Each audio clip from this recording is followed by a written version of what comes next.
Hi everyone. AP డిఎస్సికి విద్యా దృక్పథాల నుంచి కొన్ని ఇంపార్టెంట్ బిట్స్ అండి. ఫస్ట్ వన్, నైతిక విద్యపై ఏర్పడిన committee. Options: Yashpal committee, Satyam committee, Kothari committee, Sriprakash committee. Right answer guess చేయండి. The correct answer is Sriprakash committee. నైతిక విద్యపై ఏర్పడిన committee Sriprakash committee. Okay, next one. Second one, ఉచిత నిర్బంధ విద్యా హక్కు చట్టం అమలుకు అయ్యే ఖర్చుల్ని కేంద్ర మరియు రాష్ట్ర ప్రభుత్వాలు ఏ నిష్పత్తిలో భరిస్తాయి? Options: 55:45, second option 50:50, third option 65:35, fourth option 25:25. Right answer guess చేయండి. The correct answer is 55:45. ఉచిత నిర్బంధ విద్యా హక్కు చట్టం అమలుకు అయ్యే ఖర్చులను కేంద్ర మరియు రాష్ట్ర ప్రభుత్వాలు ఏ నిష్పత్తిలో భరిస్తాయి? 55:45. Okay, next one. Third one, వివేకానందుని అభిప్రాయం ప్రకారం విద్య యొక్క లక్ష్యాలు. ఫస్ట్ వన్, ఆత్మవిశ్వాసాన్ని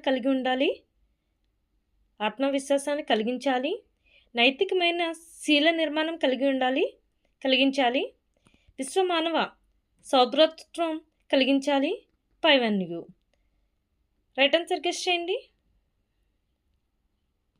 ద కరెక్ట్ ఆన్సర్ ఇస్ పైవన్నీ. అంటే ఆత్మవిశ్వాసాన్ని కలిగించాలి, నైతికమైన శీల నిర్మాణం కలిగించాలి, విశ్వమానవ సౌభ్రాతృత్వం కలిగించాలి. ఇవన్నీ కూడా వివేకానందుని అభిప్రాయం ప్రకారం విద్య యొక్క లక్ష్యాలు. Okay, next one. Okay, fourth one, క్రింది వానిలో సర్వశిక్ష అభియాన్ పథకం ద్వారా చేకూరిన ప్రయోజనం ఏంటి? ఆప్షన్స్: ఫస్ట్ ఆప్షన్, ప్రతి పాఠశాలలో 2 ఉపాధ్యాయులు ఉండేట్టు చూడటం, శిక్షణ దీపికలను ముద్రించి సరఫరా చేయడం, ప్రతి ఉపాధ్యాయుడికి 20 రోజుల వృత్యంతర శిక్షణ తరగతులు నిర్వహించడం.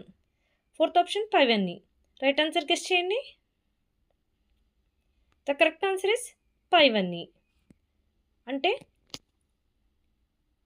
సర్వశిక్ష అభియాన్ పథకం ద్వారా చేకూరిన ప్రయోజనాలు ఏంటంటే ప్రతి పాఠశాలలో 2 ఉపాధ్యాయులు ఉండేట్టు చూడటం, శిక్షణ దీపికలను ముద్రించి సరఫరా చేయటం, ప్రతి ఉపాధ్యాయుడికి 20 రోజుల వృత్యంతర శిక్షణ తరగతులు నిర్వహించడం.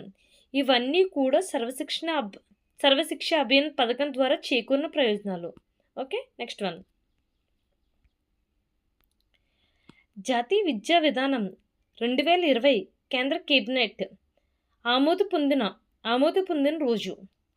ఆప్షన్స్: జూన్ 18, 2020, జూలై 29, 2020, మార్చి 18, 2020, జూలై 9, 2020. రైట్ ఆన్సర్ గెస్ చేయండి. The correct answer is July 29, 2020. జాతీయ విద్యా విధానం 2020 కేంద్ర కేబినెట్ ఆమోద పొందిన రోజు July 29, 2020.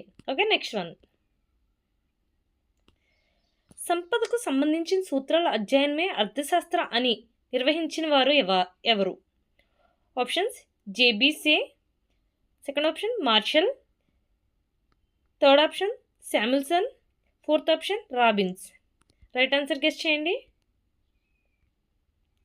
The correct answer is J B Say. సంపదకు సంబంధించిన సూత్రాల అధ్యయనమే అర్థశాస్త్ర అని నిర్వహించిన వారు ఎవరు? J B Say. Okay, next one. Okay, seventh one. 1992లో భారత ప్రభుత్వం అంగవైకల్యం కలిగిన వారి కోసం చేసిన చట్టం ఏమిటి? ఆప్షన్స్: భారత పునరావాస మండలి చట్టం, అంగవికలుల చట్టం, జాతీయ ట్రస్ట్ చట్టం, పైవన్యు. రైట్ ఆన్సర్ గెస్ చేయండి. ద కరెక్ట్ ఆన్సర్ ఇస్ భారత పునరావాస మండలి చట్టం. 1992లో భారత ప్రభుత్వం అంగవైకల్యం కలిగిన వారి కోసం చేసిన చట్టం ఏమిటి? భారత పునరావాస మండలి చట్టం. Okay, next one. Okay, eighth one. Rashtriya Avishkar Abhiyan ప్రధానంగా సంవత్సరం లోపు వయసున్న పిల్లలపై దృష్టి కేంద్రీకరిస్తుంది.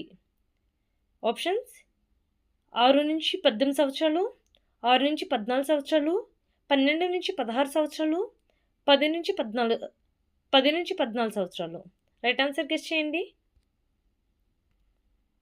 ద కరెక్ట్ ఆన్సర్ ఈస్ 6-18 సంవత్సరాలు. రాష్ట్రీయ ఆవిష్కర్ అభియాన్ ప్రధానంగా సంవత్సరం లోపు వయసున్న పిల్లలపై దృష్టి కేంద్రీకరిస్తుంది. 6-18 సంవత్సరాలు ఉన్న పిల్లలపై దృష్టి కేంద్రీకరిస్తుంది. Okay, next